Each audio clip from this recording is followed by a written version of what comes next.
હાલો મિત્રો, દેશી લાઈફ માધવરમાં આપનું સ્વાગત છે અને હું છું આપનો મિત્ર નથુએ ગોજીએ. મિત્રો 7 નંબરમાં છટાઈ ગઈ, 4 નંબરમાં દવા છટાઈ ગઈ અને હવે આવ્યું છે સુરભી 11. જો કે આમાં આપણે પહેલેથી જ પ્રોબ્લેમમાં તો સહી. હવે આમાં બીજો એક પ્રોબ્લેમ છે. હવે આપણે 05234 નાખી સહી અને ભેગું ટ્રાયસાઇકલ જોલ નાખી અને M45 મેન્કોજેબ 3 વસ્તુનો અત્યારે છંટકાવ કરીએ છીએ. બરાબર. હવે આપણું જીરું 80 થી 85 દિવસનું થઈ ગયું છે. તો આમાં એક પ્રોબ્લેમ બીજો આવ્યો છે. આપણે જાંબુડિયા વાયરસવાળું હતું, જીરું વયું જતું હતું અને પાછું થોડુંક દવા નાન તેને એવું સાઈટું તો એ જીરું થયું બેઠું.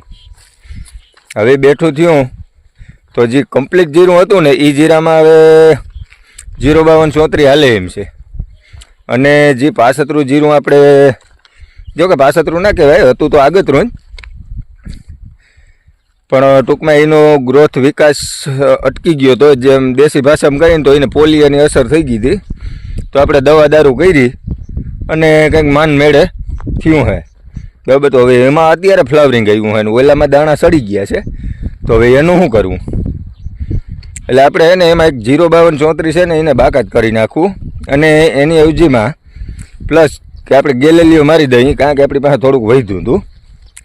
તો એ એક ફાયદો થઈ જાય, થોડુંક દાણાનો વિકાસ થઈ જાય અને કારુભાઈ માટે થઈ જાય, બધું થઈ જાય.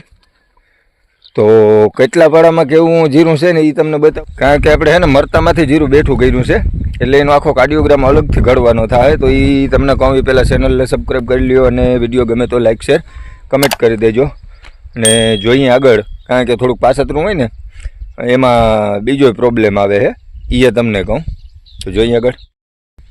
જો અત્યારે આપણે છે ને હાવ નબળું જીરું હતું ને વયું ગયું હતું. જો કે આપણે રા પાકવાની તૈયારીમાં હતા, એ જીરામાં ઊભા છે. બરાબર.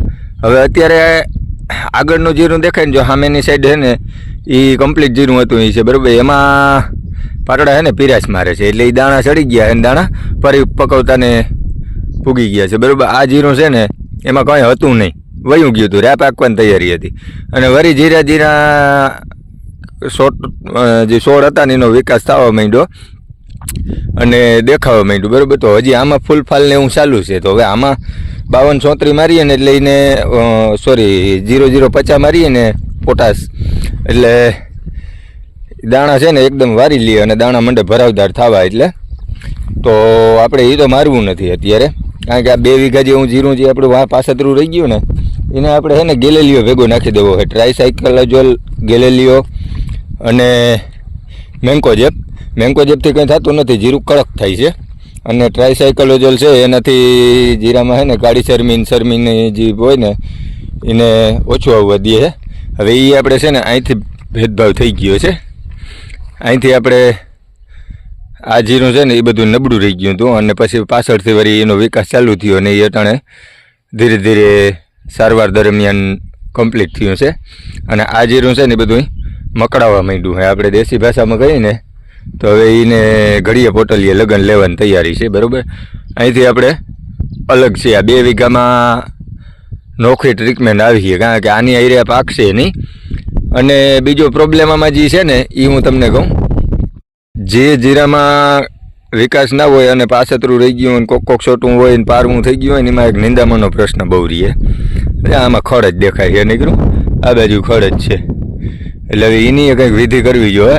આ બાજુ ખડ નથી બહુ, એનું કારણ છે ઘાટું હોય ને એમાં મુકેશભાઈ દવા છાંટે છે અને આપણે ખંભે પંપ જ છે. 2 જણા થઈને વળી ગયા છે. આનું કામ પૂરું કરી દેવાનું છે.